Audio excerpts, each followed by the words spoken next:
আল্লামা রুহুল আমিন রাহমাতুল্লাহ আলাইহি উনি আসামের গৌহাটিতে প্রোগ্রামে গেছেন দাদা হুজুরের সঙ্গে।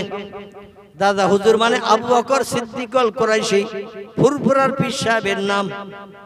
আসাম, আসাম নাম শুনেছেন? আমাদের পশ্চিমবাংলার উত্তর দিকে আসাম, ত্রিপুরা। ওই আসামে জলসা গেছেন। আসামের রাজধানী হলো গৌহাটি। ওই গৌহাটি থেকে সাইটের দিকে এখনো পর্যন্ত বড় বড় ঝোপঝাড় জঙ্গল এবং পাহাড় ঘেরা দেশ। আমি অদম বাস্তবে দেখেছি। এবছরও আবার যাব দুবার আসামে। ত্রিপুরায় যাব 3 বার, এই নভেম্বরে যাব, ডিসেম্বরেও যাব। যাই হোক, আমি যেটা দেখেছি বাস্তব তথ্য আপনাদের কাছে দিচ্ছি। ঘন জঙ্গল গৌহাটিতে যে পার্শ্ববর্তী এলাকায় প্রোগ্রামে গেছেন। বিভিন্ন গ্রামের নাম আছে, পলাশবাড়ি, খারুপেটিয়া, ফেরভেড়ি, বিভিন্ন নাম আছে এলাকার। যাই হোক, আমি যেসব এলাকার গেছি সেই সব এলাকার নাম বললাম। আমার ভাইরা দরং ডিস্ট্রিক্ট, এমন করে আজকেরও ফোন করছিল আপনাদের এখানে আসার আগে, আসাম থেকে ধুবড়ি। তো হুজুর গেছেন সেখানে গৌহাটি থেকে কিছু দূরে বড় জঙ্গল। এখন এলাকার লোকের কাছে শুনলে একজন আল্লাহওয়ালা মানুষ আমাদের এলাকার জঙ্গলের ভিতরে কবরস্থ হয়ে আছেন। যত অলিদের মাজার কবর আছে, অধিকাংশ অলিদের কবরগুলো সব ঝোপঝাড় জঙ্গলের ভিতরে। ওই গোরাসা দরবে আব্বাস আলী রহমতুল্লাহ আলাইহি নদীর ধারে ওখানে ঝোপঝাড় জঙ্গলে ভরা ছিল। আপনারা চলে যাবেন, হাওড়া জেলায় চলে যাবেন, সেখানে দেখবেন বাকুলশরী বলে একটি জায়গা আছে, কম বেশি আপনারা চেনেন। ঝোপঝাড় জঙ্গল ছিল সেখানে, এখন পরিষ্কার হয়ে গেছে। সেজি হুজুর কেবলা আবুল ফারাজ সিদ্দিকীর বাড়ির কাছে একটা বড় ঝোপঝাড় জঙ্গল এখন আছে, বড় বটগাছ ঝোপঝাড় জঙ্গল। সেখানে একজন অলির মাজার আছে।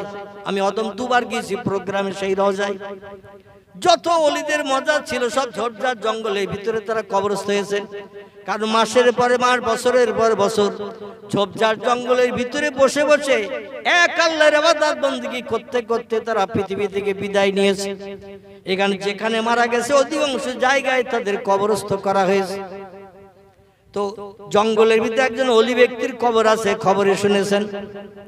খবরে শোনার পরে দাদা হুজুর কেবলা বলছেন, বাবা বড় মাওলানা, আমরা তো সকালে সকালে এসে গেছি নদী পথে এক এলাকা থেকে আরেক এলাকায়।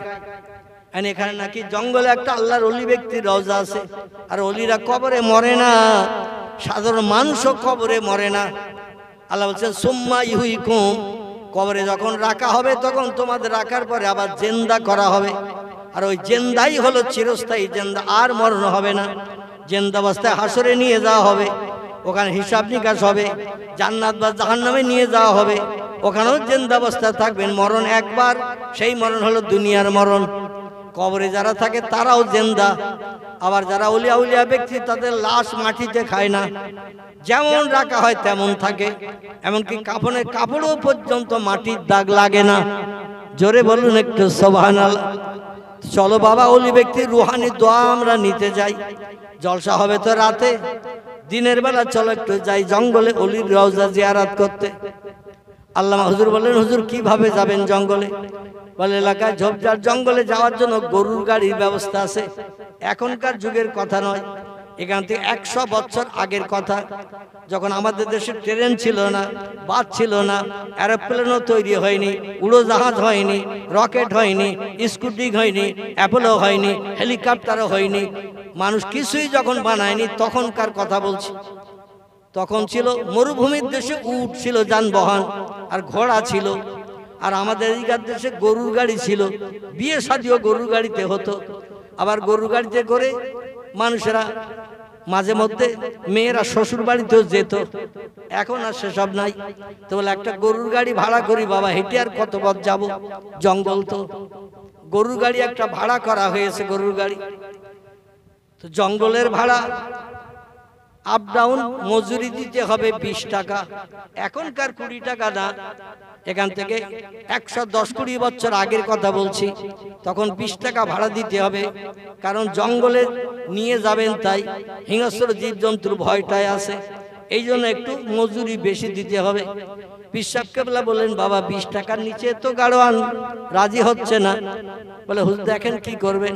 বলে বাবা অন্তত ওলি ব্যক্তির রওজাটা জিয়ারত করে আসি, লাভ হবে, লস হবে না। তো 20 টাকা ভাড়া ঠিক করে নিয়ে 2 জন ব্যক্তি, সই গাড়ি আমাদের দেশে ছিল না, সফর সই গাড়ি, আগে গরু গাড়ি ছিল না, সই গাড়ি, মেয়েদের শ্বশুর বাড়ি নিয়ে যাওয়া, শ্বশুর বাড়িতে বাবার বাড়ি নিয়ে আসা, দেখবেন সই গাড়িতে ঢেকে নিয়ে আসে।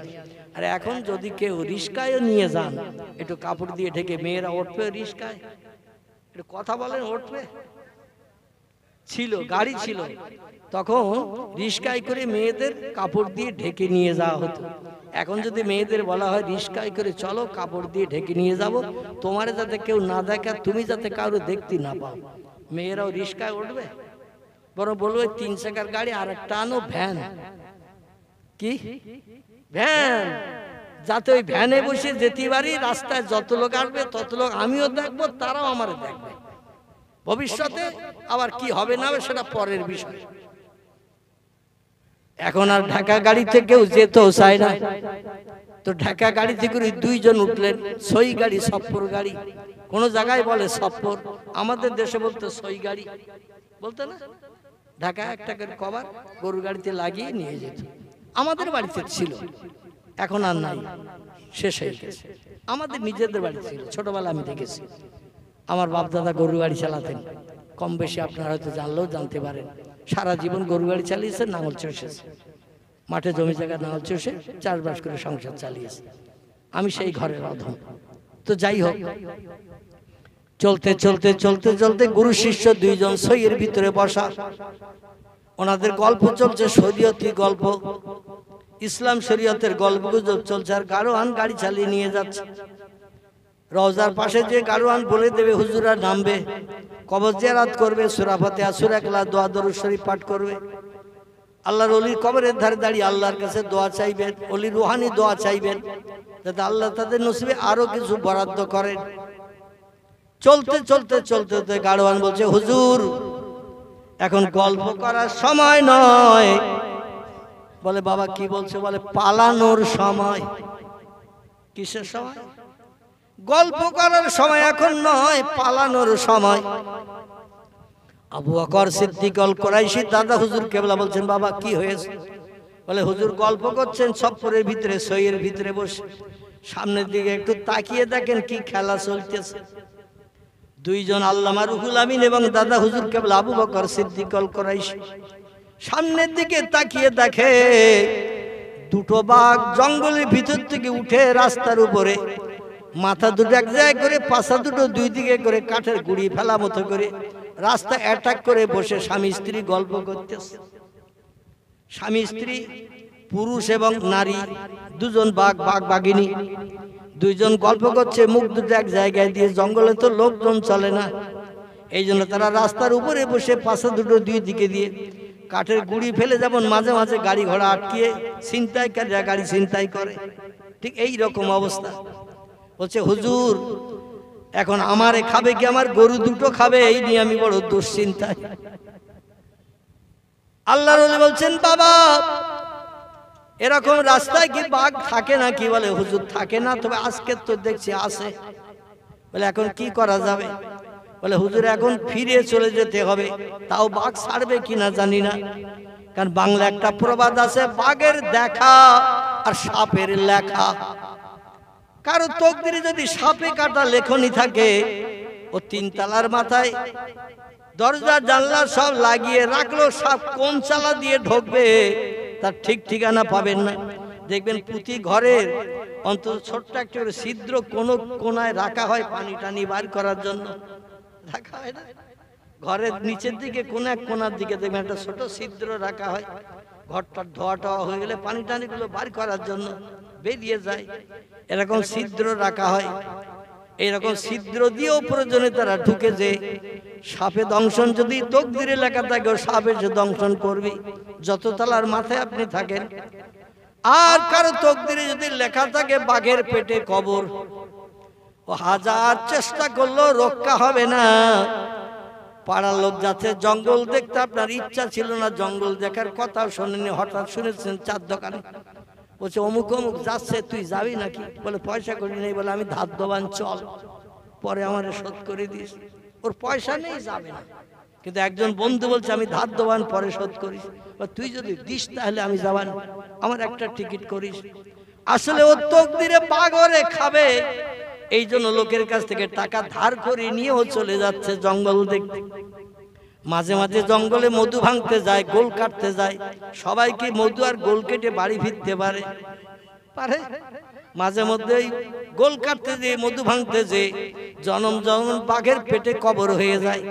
কারণ বাঘ যদি একবার কোনো ব্যক্তির দিকে মহব্বতের নজরে তাকায়, আমি সেই খোদার কসম খেয়ে বললেও অত্যুক্তি হবে না, বাঘ যদি একবার কারো দিকে মহব্বতের নজরে তাকায়, একটু জীবনের শখ মেটানোর জন্য, মানুষের গোশত খাওয়ার জন্য, মানুষের মাংস খাওয়ার জন্য 50টা লোক যদি তারে ঘেরাও করে রাখে, বাঘ অন্য কারো ধরবে না, ও যারে নজর করে তাকিয়েছে তারই ধরবে।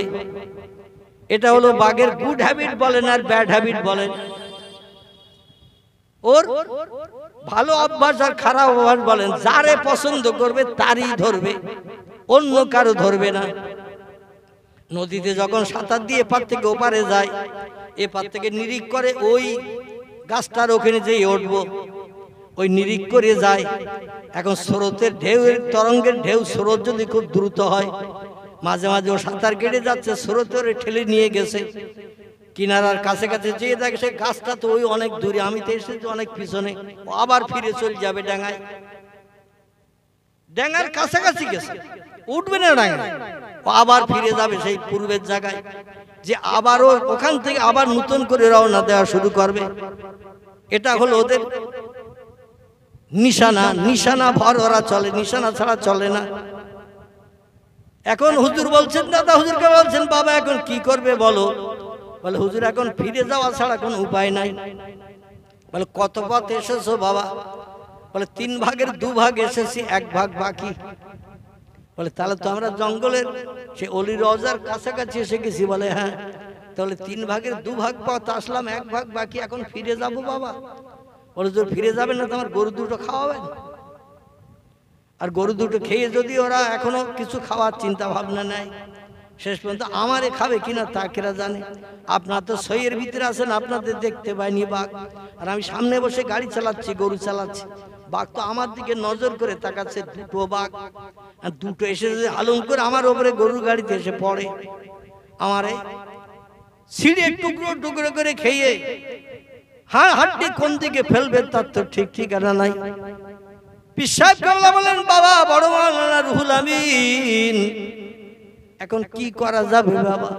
বলে হুজুর আপনি থাকতে আমি কোনো রকম তথ্য দেব না, আপনি আমার সঙ্গে আছেন আর আমি কোনো তথ্য দেব এটা আমি পছন্দ করি না। আপনি যেটা পছন্দ করেন আমি সেই পছন্দে একমত।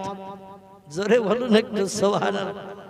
দাদা হুজুর বলেছে, বাবারা আমার বাড়ির সামনে পুকুরটায় পানা শ্যাওলা ভর্তি হয়ে গেছে, পানি আর দেখা যাচ্ছে না, পানির কালার রং পাল্টে গেছে, দুর্গন্ধ ছুটতেছে, পানা শ্যাওলা পানা শ্যাওলা।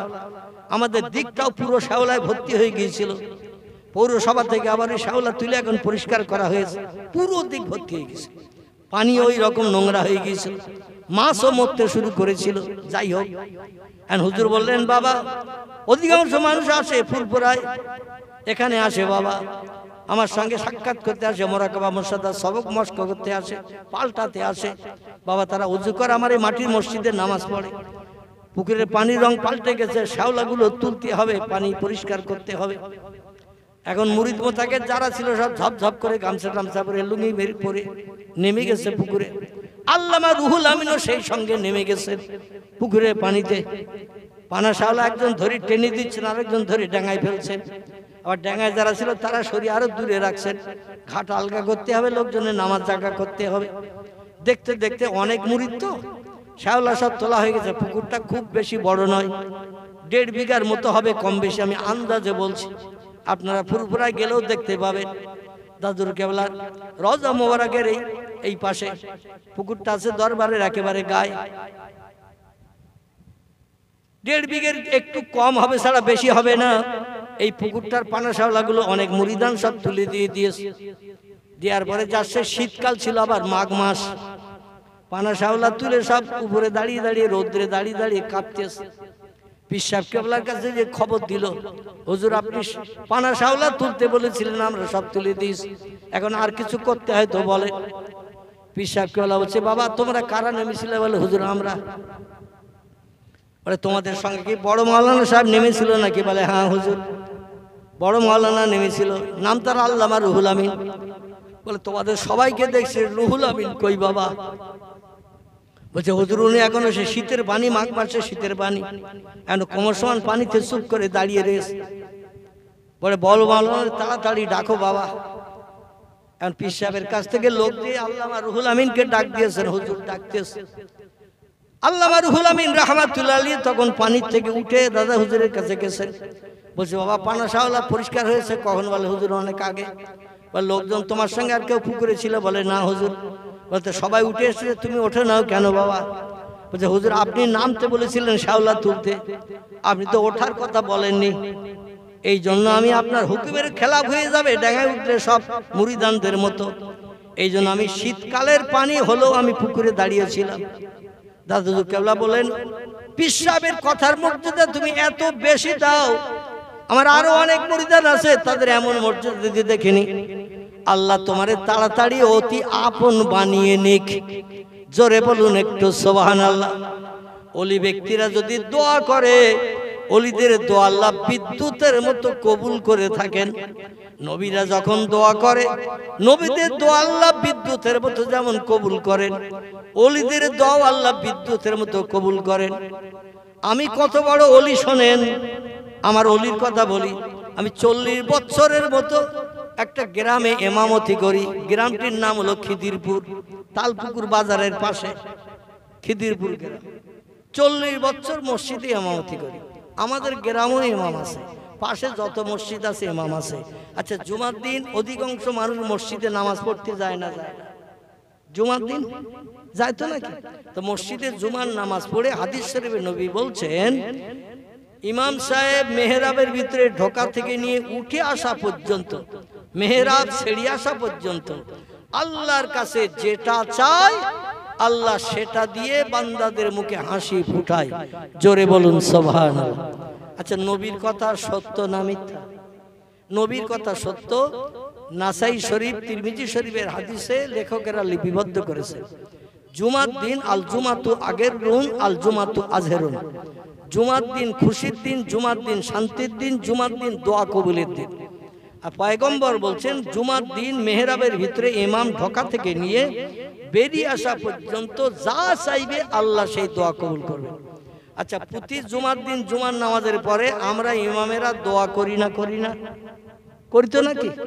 আল্লাহ রোগ বেমারি দূর করুন, যাদের সংসারে অশান্তি চলছে অশান্তি দূর করুন, আল্লাহ যারা কঠিন বিপদের মাঝখানে আছে বিপদ থেকে নিষ্কৃতির ব্যবস্থা করুন, আল্লাহ যাদের ছেলে আছে মেয়ে নাই মেয়ে দান করুন, আল্লাহ যাদের মেয়ে আছে ছেলে নাই ওদের একটা সুসন্তান ছেলে দান করুন। এরকম দাবি অনেকে জুমার দিন ইমাম সাহেবের কাছে গিয়ে বলে না? বলে না? অনেক কিছুর বলে, হুজুর একটু আমার জন্য দোয়া করে দেবেন। তো এই দোয়া যখন ইমাম সাহেবরা করে, আচ্ছা এখন বর্তমান আমরা যারা ইমাম, আমার ইমামতি চলতেছে 40 বছরের মতো।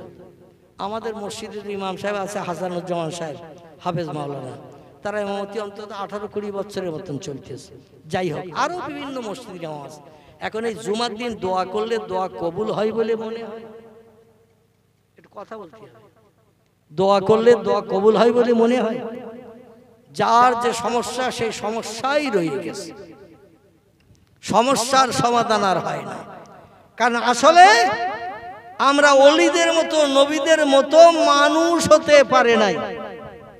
ইমাম বলুন, আলেম বলুন, হাফেজ বলুন, কারি বলুন, মুফতি বলুন, কেউ আমরা ওলিদের মতো হতে পারিনি, নবীদের মতো আদর্শওয়ালা হতে পারিনি।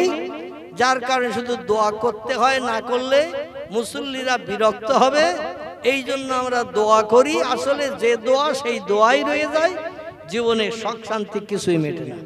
তবে আমি আপনাদের নিজেদের বলছি, রাতের বেলা ঘুম হারাম করে বিবি বাচ্চার মায়া ছেড়ে তাহাজ্জুদের নামাজ দৈনন্দিন 6 রাকাত, মতান্তরে 4 রাকাত, যে যেমন পড়বেন একই নিয়মে পড়বেন, রাত্র 12টার পর থেকে নিয়ে ফজরের আজানের আগ পর্যন্ত। এর ভিতরে যে কোনো সময় আপনি এই নামাজ পড়তে পারেন। এই নামাজের নাম হলো তাহাজ্জুদ। কি নামাজ বললাম? তাহাজ্জুদ। এই নামাজ পড়ে আল্লাহর কাছে হাত তুলে দোয়া করবেন। তবে দোয়ার শর্ত হলো ফালিয়াদহাকু কালিলা ওয়ালিয়াবকু কাসীরা। আল্লাহ বলছেন শর্ত হলো দুটি। এই দুটি শর্ত মেনে যারা দোয়া করবে তাদের দোয়া কোনোদিন বিফল যাবে না। অবশ্যই তাদের দোয়া আমার দরবারে বিদ্যুতের মতো কবুল হবে। জোরে বলুন একটু সুবহানাল্লাহ। আচ্ছা, শর্ত দুটো বলবো না থাকবে? বলবো, বলতে হবে। একটি শর্ত হলো আল্লাহ বলছেন ফালিয়াদহাকু কালিলা, হাসি তামাশা একটু কম কম করে দুনিয়ায় করবে। ওয়ালিয়াবকু কাসীরা, কিছু যখন আমার কাছে চাইবে চোখের পানি একটু দু চোখের কোনা দিয়ে টপ টপ করে ফেলবে। কারণ আমি আল্লাহ চোখের পানি বড় ভালোবাসি, আমি বান্দা বান্দীদের হাসিটা পছন্দ করি না। এখন বর্তমান যুগের মুসলমান নারী পুরুষ আমাদের হাসি বেশি না কান্না বেশি? হাসি বেশি। আল্লাহ বলছেন আমি হাসি পছন্দ করি না, আমি বান্দা বান্দির চোখের পানি পছন্দ করি। এখন আমরা ইমাম যারা জুমার দিন নামাজ আনতে দোয়া করি, 100-র ভিতরে 99 জন ইমামের চোখে কি পানি আসে? কথা বলেন, পানি আসে দোয়া করার সময়? একটু দেখে বলবেন। আমি ওই দলের ভিতরে 100-র ভিতরে 99 জন ইমামের চোখে কোনো পানি নাই। শুধু রব্বানা যালামনা আনফুসানা ওয়া ইল্লাম তাগফির লানা ওয়া তারহামনা লানাকুনান্না মিনাল খাসিরিন। মুসল্লি যারা কানে শুনছে বলছে আল্লাহুম্মা আমিন। আল্লাহ বলছেন সারা জীবন যদি এইভাবে দোয়া চাও, আদমকে যখন 350 বছর আমি আল্লাহ পাক তার দোয়া কবুল করিনি, তোমাদেরও দোয়া কবুল হবে না। আমার কাছে দোয়া কবুল হতে গেলে কাঁদতে হবে, কাঁদতে হবে, চোখের পানি ফেলতে হবে। এখন সরকার দিচ্ছে 3000, কমিটি দিচ্ছে 6000 7000, মোটামুটি হয়ে যাচ্ছে 10000। তারপর বিভিন্ন তাবিজ কবজ দিতে থাকে, তা অমুক তমুক। আমি আলাদা না, কিন্তু আমি ওই দলের ভিতরের লোক। ইমামতি করলে মোটামুটি আল্লাহ সংসারটা ভালো চালিয়ে দেয়। কান্নার আবার দরকার কি? কান্নার আবার দরকার কি? আল্লাহ বলছেন কাঁদো, বেশি বেশি করে কাঁদো, হাসো কম। হাসলে আয়ুষ্কাল কমে যায়, স্মরণ শক্তি কমে যায়।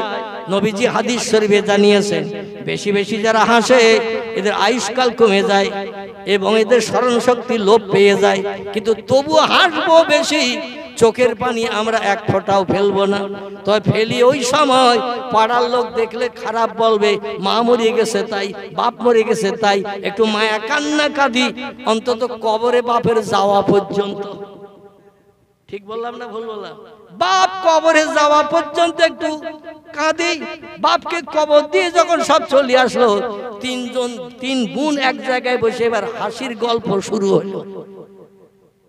3 বোন 4 বোন চাস্তো ভাবি পাড়াতো বোন এইরকম এক জায়গায় বসে এইবার চলতেছে সংসারের গল্প গুজব। আর সেখানে হাসি তামাশা আর কলেমা খানি সব রেসানি। 4 দিনের পর 7 দিনের পর কি 10 দিনের মাথায় মারা গেছে, কলেমা খানি সব রেসানি। আরে যত আপনজন আছে মেয়েরা এরা এসে দেখবেন সব আলাদা আলাদা জায়গায় 3-4 জন মিলিয়ে বসে। হুজুর ওদিকে এসেছে সব রেসানি করতে, আর ওরা শুধু গল্প চালাচ্ছে, হাসির গল্প, হাসির গল্প। ঠিক বললাম না ভুল বললাম? যদি ভুল বলে থাকি ক্ষমা করবেন, কানমলা খাচ্ছি। আমি বাস্তব দেখেছি তাই বলছি। শুধু হাসি আর হাসি, আনন্দ আর আনন্দ, ফুর্তি আর ফুর্তি। দুনিয়ায় মানুষের চোখে আর পানি নাই। পয়গম্বরেরা অটোমেটিক কেঁদেছে, ওলিয়া উলিয়ারা অটোমেটিক কেঁদেছে, আর আল্লাহ পাক তাদের চোখের পানি পছন্দ করে দোয়া কবুল করে মুখে হাসি ফুটিয়ে দিয়েছেন। জোরে বলুন একটু সুবহানাল্লাহ। 2 জন গুরু শিষ্য 2 জনে বসে বলছেন হুজুর তাহলে কি করা যাবে? বলছে বাবা তুমি গাড়ি চালাও, 3 ভাগের 1 ভাগ পথ বাকি, যখন 2 ভাগ যখন এসে গেছো তাহলে আর ফিরে যেয়ে দরকার নাই, চালাও গাড়ি। বলে হুজুর বাঘ শুয়ে রেখেছে দেখতে পাচ্ছেন না, কাঠের গুড়ি ফেলা মতো রাস্তা আটকিয়ে রেখেছে, গাড়ি চালিয়ে নিয়ে যেতে গেলে নিচেতে ঘুরিয়ে নিয়ে যেতে হবে, নিচে তো ঘুরিয়ে নিয়ে যাওয়া যায় না, গাছপালা সব ভর্তি, ওখান তো গাড়ি যাওয়ার পথ নাই। বলছে বাবা গাড়ি পর্যন্ত চলো।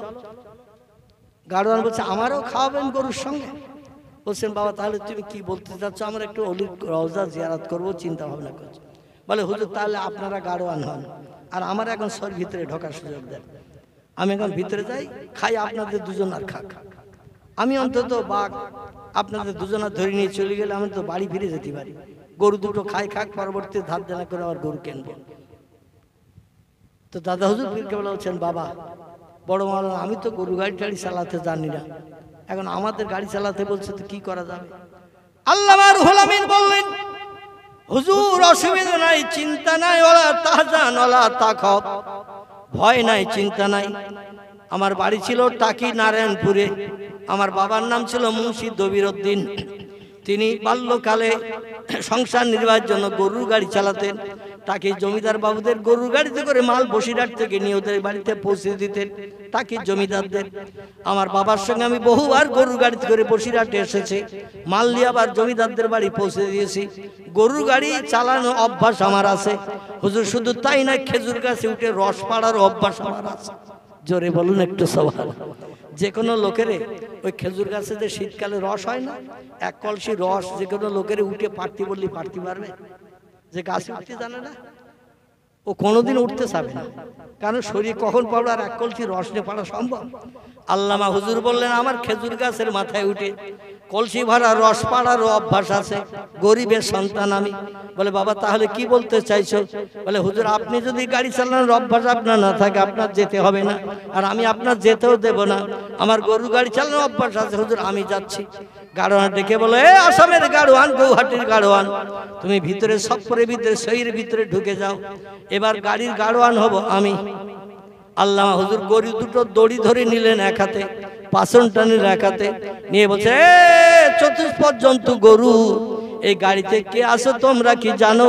এই গাড়িতে আমার মুর্শিদ কেবলা পীর সাহেব কেবলা রয়েছে, আমি তার মনোবাঞ্ছা পূর্ণের জন্য জঙ্গলের অলি ব্যক্তির কবরের ধারে নিয়ে যেতে চাচ্ছি, তাড়াতাড়ি করে রাস্তা এগিয়ে চলো।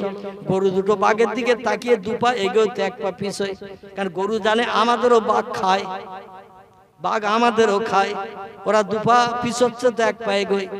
আল্লামা হুজুর বললেন এ জঙ্গলের বাঘ, তোদের থাকার জায়গা হলো জঙ্গলের ঝোপের ভিতরে, রাস্তার উপরে এসে কেন রাস্তা অ্যাটাক করে রেখেছিস? আমার মুর্শিদ কেবলা যাবে জঙ্গলে অলির কবর জিয়ারত করতে, বেয়াদবি করিস না, মুর্শিদ কেবলার ইজ্জতের খাতিরে জঙ্গলের রাস্তা ছাড়। জোরে বলুন একটু সুবহানাল্লাহ। ইমামতি করছি আমি 40 বছর মসজিদে, আরো অনেকে করছে 30 বছর, 35 বছর, 10 বছর, 20 বছর। আচ্ছা আমরা যদি এই ইমামেরা বলি যে একটু রাস্তা ছাড়, বাঘ শুনবে তো? শুনবে না? বাঘ বলবে একটু কাছের কাছে এসো, রাস্তা ছাড়ি কি তোমার ধরি, চিন্তা ভাবনা তখন করব। মানে বাঘ বাউন্ডারির ভিতরে যে একবার কাউরে দেখে ওরে ছাড়বে না, খাবে? খাবে। কিন্তু আল্লাহর আপন যারা হয়ে গেছে, দুনিয়ার কোন হিংস্র জীব জন্তু তাদের একটা পশমের ক্ষতি করে নাই। জোরে বলুন একটু সুবহানাল্লাহ। আল্লামা রুহুল আমিন শুধু একটু টেলিফোন করে দিলেন গাড়িতে বসে, আমার পীর সাহেব কেবলা গাড়িতে আছে, রাস্তা ক্লিয়ার কর, অলির রওজা জিয়ারতে যাব। বাঘ দুটো মুখোমুখি ছিল, কি যেন ওরা বলা কওয়া করে নিল। আল্লাহর তরফ থেকে ইলহাম এসে গেল ওদের কাছে, আমার প্রেমিক বান্দার মর্যাদা নষ্ট করিস না, তাড়াতাড়ি রাস্তা ক্লিয়ার কর, উদ্দেশ্য সফল কর। দুটো বাঘ আল্লাহর হুকুম শুনে সঙ্গে সঙ্গে রাস্তায় নেমে গেল। এখন বাঘ আল্লাহর হুকুম শোনে না, শোনে না। কোরআনে সূরা ইয়াসিনে আল্লাহ বলছেন ওয়াইন মিন শাইইন ইল্লা ইউসাব্বিহু বিহামদিহি, যত সৃষ্টি ও মানুষ তোমরা চোখে দেখতে পাও, যত সৃষ্টি চোখে দেখতে পাও না, সব সৃষ্টি আমি আল্লাহ আমার হুকুম তামিল করে, আমার নামের জপ জিকির করে, আমার হুকুমের খেলাফ কোন সৃষ্টি করে না। কেবল একটা সৃষ্টি আমার হুকুমের খেলাফ করে, আমারে নেয় না। তারা কারা বলুন তো? আলহামদুলিল্লাহ একজন ব্যক্তি এই ধার থেকে তথ্য দিয়েছে, তথ্যটা সঠিক। পৃথিবীতে হাজার হাজার সৃষ্টি আল্লাহ পাঠিয়েছিলেন 18,000 দুনিয়ার সৌন্দর্য শ্রীবৃদ্ধির জন্য। এর থেকে বাড়তে বাড়তে এখন 1.5 লক্ষের মতো হয়ে গেছে। কোন সৃষ্টি আল্লাহর হুকুমের খেলাফ বর্তমান 21 শতাব্দীর যুগ পর্যন্ত করে না। কেবল একটা সৃষ্টি আল্লাহর নেয় না, আল্লাহরে মানে না, যারা হলো পৃথিবীতে সব সৃষ্টির সেরা। এরা কারা? এরা হলো মানুষ। মানুষ শুধু আল্লাহরে নেয় না। যদি বলেন হুজুর আপনি কিভাবে বললেন, আমি এইভাবেই আপনাদের তথ্য দিচ্ছি। আল্লাহরে যারা নেবে অবশ্যই মুয়াজ্জিন আজান শুনলে তারা বাড়ি থাকলে মসজিদে যাবে না, যাবে না। রমজান মাসে তারা রোজা রাখবে না, রাখবে না। সময় হাতে পেলে সকাল সন্ধ্যা কোরআন তেলাওয়াত করবে না, করবে না। রাস্তাঘাটে পথে চললে মোবাইলে গান শুনবে না, সুবহানাল্লাহ আলহামদুলিল্লাহ জিকির করতে করতে যাবে। যারা আল্লাহরে নেয় আল্লাহ তাদের বিপদে সাহায্যের হাত বাড়িয়ে দেয়। জোরে বলুন একটু সুবহানাল্লাহ। যেই বলেছেন বাঘ দুটো নিচে নেমে গেল। আল্লামা হুজুর গরু দুটো চালিয়ে নিয়ে গেলেন। গাড়োয়ান পিছনে বসে বসে সব দৃশ্য দেখছে। ওলি ব্যক্তি রওজার পাশে গেল, সংক্ষেপ কথা, ওলি ব্যক্তি রওজার কাছে গেল। গুরুশিষ্য গরু গাড়ি থেকে নেমে গেলেন, যে কোরআনের কিছু সূরা পাঠ করলেন, নবীজির মহব্বতে দোয়া দরুদ শরীফ পাঠ করলেন, কিছু জিকির আজকার করলেন, করে আল্লাহর কাছে হাত তুলে দোয়া করলেন কিবলামুখী হয়ে। দোয়া করা হয়ে যাওয়ার পরে এবার ওনারা গরু গাড়িতে উঠলেন। গাড়োয়ানকে ডেকে বলা হলো, গাড়োয়ান এখানে তো বাঘ নাই, গাড়ি চালাও। গাড়োয়ান বলে, আমারে পাগল ধারণা করবেন না, ওই যে দূরে বাঘ রেখে এসেছেন, আর এখন আমি গাড়ির গাড়োয়ানগিরি করব। আপনারা গাড়ি চালিয়েছেন, আপনারা গাড়ি চালান, ভাড়া দেবেন না দেবেন সেটা পরের বিষয়, অন্তত আমার বাড়ি পর্যন্ত গরু গাড়িটা পৌঁছে দেন। ফিরে আসার পথে সেই বাঘ যেখানে ছিল সেখানে ফিরে এসে দেখে বাঘ দুটো আবার পূর্বের মতো একই রকম বসে আছে, মুখ দুটো এক জায়গায়, পাশে দুই জায়গায়। গাড়ি আবার ফিরে আসবে এটা বাঘ দুটো জানে না। আবার ফিরে এসেছেন রওজা জিয়ারত করে। বাঘেরা মনে করলো বোধহয় চলে যাচ্ছে আর ফেরবে না, সেই রাস্তায় পূর্বের মতো বসা। যেই কাছের কাছে এসেছে আল্লামা রুহুল আমিন ডেকে বললেন, বাঘ রে, রাতের বেলা জলসা হবে, হাজার হাজার মানুষ আসবে, আমার মুর্শিদ কেবলার মুখের বক্তব্য শুনবে, রাস্তা আটকে রাখলে হবে না, সন্ধ্যার ঘন ঘটা নেমে গেছে, তাড়াতাড়ি রাস্তা ক্লিয়ার কর। যেই বলেছেন বাঘ দুটো আবার পূর্বের মতো নেমে যেয়ে রাস্তা ক্লিয়ার করে দিল। জোরে বলুন একটু সুবহানাল্লাহ। আল্লামা হুজুর গাড়ি চালিয়ে নিয়ে বাঘ থেকে পাস করে সামনে নিয়ে এসেছেন। বাঘটাকে পাস করে সামনে যেই গাড়ি চালিয়ে নিয়ে এসেছেন, গাড়োয়ান এবার পিছনের দিকে ফিরে তাকিয়ে দেখে বাঘ তো সেই সেখানে আবার পূর্বের মতো বসতে যাচ্ছে, রাস্তার উপরে উঠে বসতে যাচ্ছে। বাঘ আসলে গাড়ির পিছনে পিছনে গরুর গন্ধে আসতেছে না, গরুও ধরবে না, মানুষও খাবে না, বুঝতে যাচ্ছে যেখানে ছিল সেখানে আবার উঠে বসছে।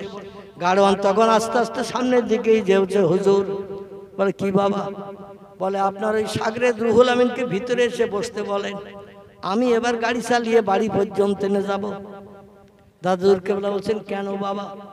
বলে, না, আমার গাড়ি আমার গরু, আর আমি 20 টাকা ভাড়া নেব, আর এই পিছনে বসে বসে বাড়ি যাবো, এটা ঠিক না। আপনারা পিছনে এসে বসেন, আমি গাড়ি চালিয়ে নিয়ে যাচ্ছি। আল্লামা রুহুল আমিন বুদ্ধিমান যুক্তিবাদী মানুষ ছিলেন। বলছে, হুজুর আসল বিষয়টাকে একটু ওনারে জিজ্ঞাসা করেন। বলছে, বাবা এটা তো বিষয় না, তুমি তো জঙ্গলের ভিতরে মোটে বাইরে বেরোতে চাচ্ছে, এখন জঙ্গল পাস হয়নি, তুমি কেন আবার গাড়ি চালাতে চাচ্ছ? বলে, হুজুর আসল বিষয়টা বলবো। বলে, হ্যাঁ বলে। হ্যাঁ বলো বাবা। বলে, বিষয়টা হলো হুজুর এই, এখন বাঘ আছে পিছনে, আর আমি থাকবো ওই সইয়ের ভিতরে পিছনে। পিছন দিক দিয়ে বাঘ এসে যদি হালুম করে পড়ে, ধরবে তো আমার আগে, এই জন্য আমি এখন আগে যেয়ে থাকবো, আপনারা দুজন পিছনে থাকেন। পিছন দিক দিয়ে বাঘ এসে যদি হালুম করে গাড়িতে ওঠে, আপনার দুটো বাঘ দুজনের খাবে, আমি অন্তত গাড়ি নিয়ে বাড়ি যেতে পারবো। আল্লামা রুহুল আমিন রহমাতুল্লাহ আলাইহি মুস্কি মুস্কি হাসছেন। দাদা হুজুর কেবলা ডেকে বললেন, বাবা তুমি যে ধারণা করে আমাদের এখন পিছনে যেতে বলছো, তুমি সামনে যাচ্ছ বাঘের হাত থেকে নিষ্কৃতির জন্য। আসলে আল্লাহ বাঘের সঙ্গে আমাদের কোনো দুঃসম্পর্ক তৈরি করাবেন না। জোরে বলুন একটু সুবহানাল্লাহ। তোমার ধারণাটাই ভুল, কারণ আমরা আল্লাহর সঙ্গে সম্পর্ক তৈরি করেছি, রাত জেগে গাঢ় তর সম্পর্ক তৈরি করেছি, ঘুম হারাম করে বিবি বাচ্চার মায়া ছেড়ে আমরা ঘুম হারাম করে আল্লাহর সঙ্গে সম্পর্ক তৈরি করেছি। ও বাবা তুমি শোনো, আমি একদিন নয়, দুদিন নয়, 3 দিন নয়, আমার ফুরফুরা জমিনের বাড়ি থেকে প্রায় 3-4 কিলোমিটার দূর একটি বড় ঝোপঝাড় জঙ্গল ছিল রাস্তার 2 ধারে, জাঙ্গিপাড়া যেতে। এই জায়গাটার নাম ছিল ধনপতা। ধনপতা 2 দিকে ছিল ঝোপঝাড় জঙ্গল, হিংস্র জীবজন্তু বাস করত আমাদেরই বসবাসের আমলে। ও বাবা ওই জঙ্গলের ভিতরে আমি আল্লাহকে আপন বানানোর জন্য একটানা বিবি বাচ্চার মায়া ছেড়ে রাতের বেলা আমি কাল কাটিয়েছি 22 বছর কাল। ক বছর? হুজুর বলছেন আমি 22 বছর কাল রাতের বেলা ঘুম হারাম করে ঝোপঝাড় জঙ্গলের ভিতরে, যেখানে মানুষের আনাগোনা কিছু নাই, ইবাদত বন্দেগীকে বিঘ্ন ঘটাতে না পারে, একটানা আমাকে ভালোভাবে আল্লাহর সঙ্গে সম্পর্ক গাঢ়তর তৈরি করতে সুবিধা হয়।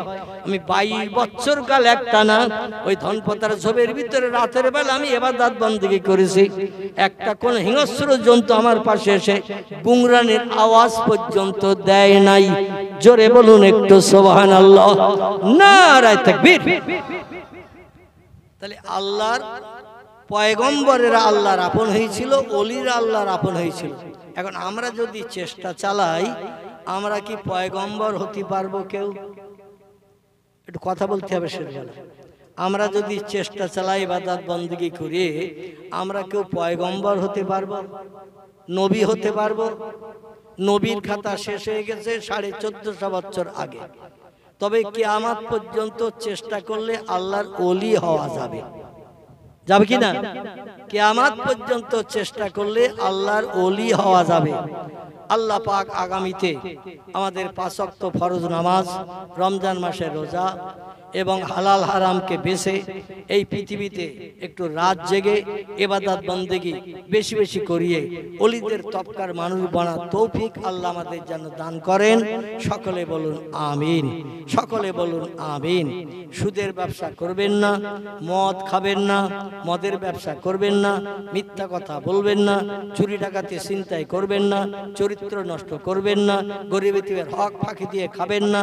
যদি এই সমস্ত কাজগুলো করেন, অবশ্যই ফামাইয়া আমাল মিসকালা যাররাতিন খায়রান ইয়ারা ওমাইয়া আমাল মিসকালা যাররাতিন শাররান ইয়ারা। শস্য দানা পরিমাণ খারাপ কাজ করলে তার প্রতিদান হিসাব হাসরের মাঠে আপনাকে পেতেই হবে, রেহাই নাই। এই জন্য আল্লাহ আমাদের ব্রেন মগজে যে জ্ঞান দান করেছেন, এই জ্ঞান মোতাবেক কোরআনের আদর্শ, পয়গম্বরের চরিত্র মেনে মরণের দিন পর্যন্ত আমরা চলতে পারি। এ তৌফিক আল্লাহ আমাদের সকলকে যেন দান করেন। সকলে বলুন আমিন। আসুন একটু উঠে আমরা সকলে দাঁড়াই, প্রিয় নবীর দরবারে একটু সোনার মদিনায় একটু সালাম পাঠিয়ে নেই। ইয়া নবী